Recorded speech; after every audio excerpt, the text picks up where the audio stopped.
प्रिय विद्यार्थियों, आज हम बीए फर्स्ट सेमेस्टर के विषय शिक्षा शास्त्र के पेपर शिक्षा के समाजशास्त्रीय आधार पेपर कोड EDU 101 के सेकेंड यूनिट के 2.2 पार्ट के ही कुछ महत्वपूर्ण पक्षों का अध्ययन करेंगे। हमने 2.2 जो हमारा यूनिट 2 का 2.2 सब यूनिट है, उसमें हमने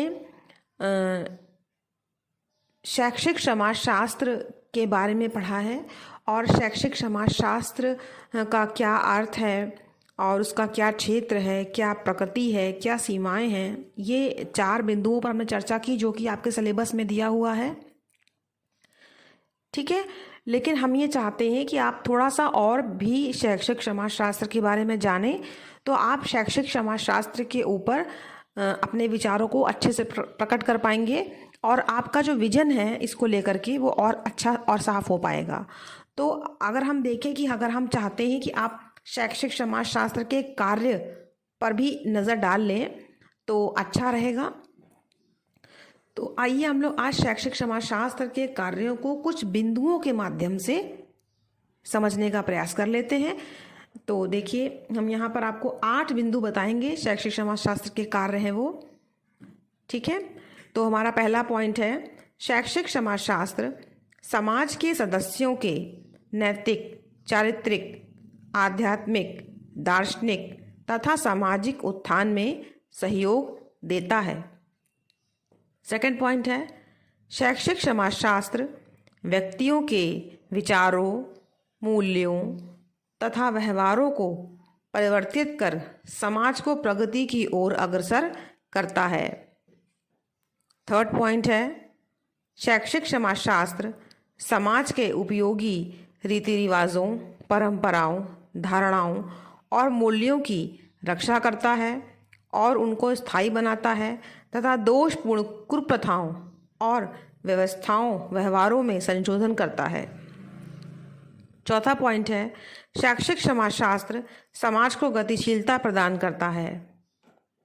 पांचवा पॉइंट है, शैक्षिक समाजशास्त्र समाज के सदस्यों का समाज के साथ समायोजन करने और समाज के आदर्शों तथा मान्यताओं के अनुरूप जीवन व्यतीत करने का प्रशिक्षण प्रदान करता है।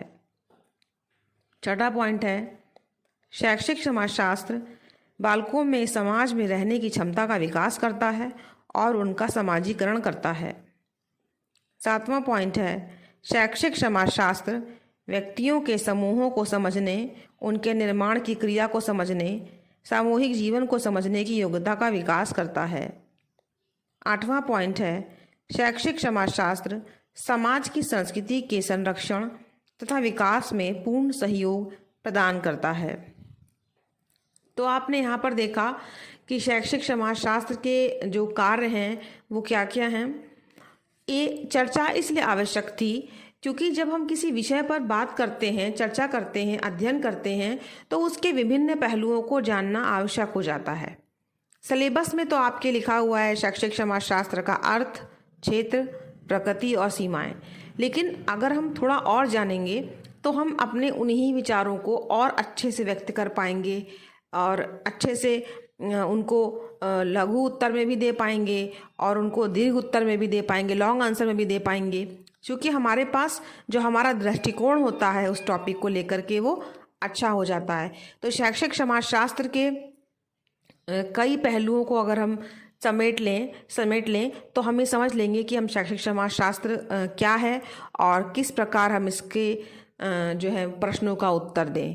तो मुझे पूरी उम्मीद है कि शैक्षिक समाजशास्त्र विषय पर आपका जो दृष्टिकोण है वो बिल्कुल क्लियर हो गया होगा, साफ हो गया होगा और आप अच्छे से अगर शैक्षिक समाजशास्त्र का प्रश्न आएगा तो आप उत्तर लिख पाएंगे और अपने विचारों को कहीं पर भी इस विषय पर प्रकट कर पाएंगे।